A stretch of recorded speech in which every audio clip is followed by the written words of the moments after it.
Varicose veins కి సరైన చికిత్స కోసం సంప్రదించండి ఎవిస్ హాస్పిటల్.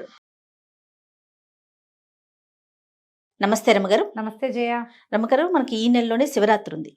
శివరాత్రి అనగానే ఉపవాసం, జాగరణ, వీటికి సంబంధించి ఎన్నో అనుమానాలు ఉంటాయి. ఎలా ఉపవాసం చేయాలి, జాగరణని ఎలా మొదలుపెట్టి ఎలా పూర్తి చేయాలని, వాటి గురించి ఒక్కసారి డిస్కస్ చేద్దామండి. తప్పకుండా జయ.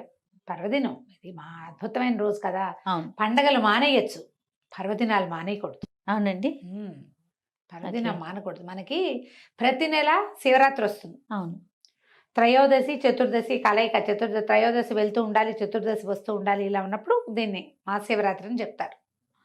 ఈ మాస శివరాత్రుల్లో అద్భుతమైన మాస శివరాత్రి మహాశివరాత్రి. మామూలుగా మాస శివరాత్రిలో తప్పకుండా మనిషి అయి పుట్టినవాడు శివారాధన చేయాలంటారు.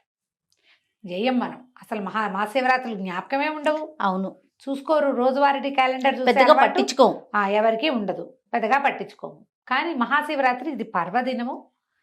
మనం శ్రద్ధగా భక్తితోటి వేడుకగా కూడా జరుపుకునేందుకు తప్పకుండా ఇది అవకాశం ఇస్తుంది. కాబట్టి ఈ ఒక్క రోజైనా మనం శివరాత్రి నాడు చెప్పబడేటువంటి విధి విధానాలు కనుక ఆచరిస్తే చాలా మంచిది. దీంట్లో కుల మత జాతి వయో విచక్షణ లేదు. పర్వదినం ప్రతివాడికి అవసరమే. ఎంత చిన్నది చేసినా ఫలితం ఇస్తుంది. ఈ పర్వదినాల ప్రత్యేకత ఏంటంటే నువ్వు చేసి తీరాలి అదేమిటో అమోఘంగా అనేం కాదు. నువ్వు ఏం చేసినా ఫలితాన్ని ఇచ్చే రోజు. నువ్వు రోజువారీ చేసేదే, రోజువారీ స్నానం చేస్తావు, రోజువారీ దండం పెట్టుకుంటావు అనుకో. అవును, సంవత్సరం అంతా పెడతాం. శివరాత్రి నాడు పెట్టింది కోటి రకాలుగా, కోటి గుణితంగా మనకి ప్రయోజనాన్ని ఇస్తుంది. మనకి ప్రయోజనం ఎక్కువ సిద్ధించే సమయాన్ని మనం వాడుకోవాలి కదా. అవును, ఎప్పుడు ఏం చేస్తాం మనం, ఆఫర్లు ఉన్నప్పుడు కొనుక్కుంటాం. ఇది బంపర్ ఆఫర్ మనకి. అందుకని ఈ రోజున భక్తి శ్రద్ధ తాత్పర్యాలతోటి వ్యవహరిస్తే బాగుంటుంది. ఇంకా ఈ రోజు అనుసరించాల్సిన విధి విధానాలు, జనరల్ శివరాత్రి యొక్క ప్రత్యేకత. శివరాత్రి అనగానే ఉపవాసం, జాగారం, అంతే. ఉపవాసించటము, జాగరణ చేయటము. ఉపవాసాల్లో కూడా ఏవో 2-3 రకాల పద్ధతులు. ఉపవాసం చేయటం అంటే సాధారణంగా ఉపవాసం అనగానే అన్నం అనేయటం అని ఒక పాయింట్ ఉంటుంది. కానీ నిజానికి ఉపవాసం అంటే అది కాదు.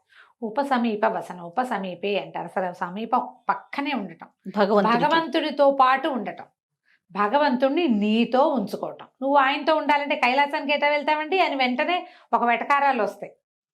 ఆయన నీతో ఉంచుకో. నీ లోపల భగవంతుడు ఉన్నాడని జ్ఞాపకం పెట్టుకో. మన లోపలే ఉన్నాడు కదా. అవును కదా.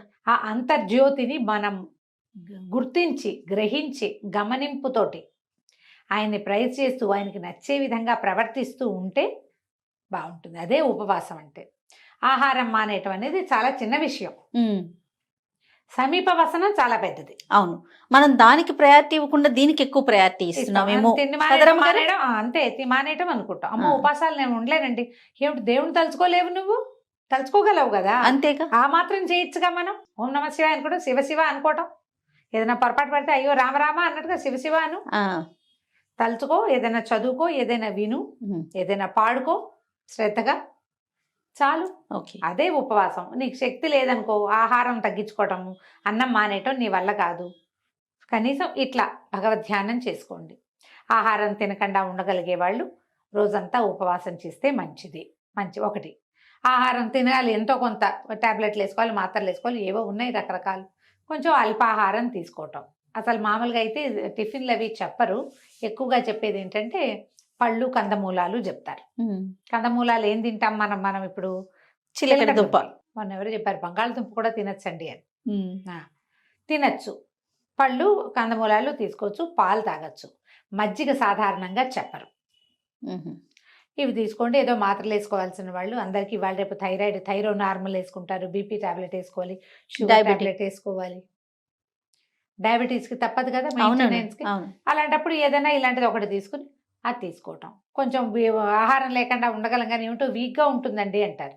వీక్గా ఉండేవాళ్ళు నీళ్ళల్లో కొంచెం తేనె వేసుకుని తీసుకోవచ్చు, కొబ్బరి నీళ్ళు తాగొచ్చు, ఏదైనా పళ్ళు గిళ్ళు తీసుకోవచ్చు.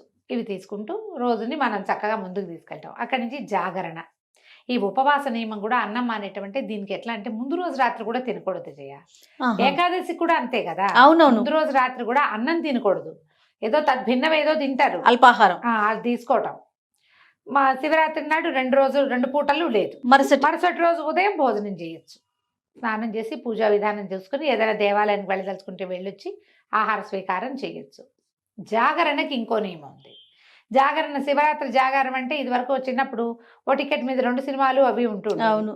సినిమా చూడడము, టీవీ చూడడము, టీవీలో కూడా బోల్డ్ సినిమాలు వేస్తుంటారు.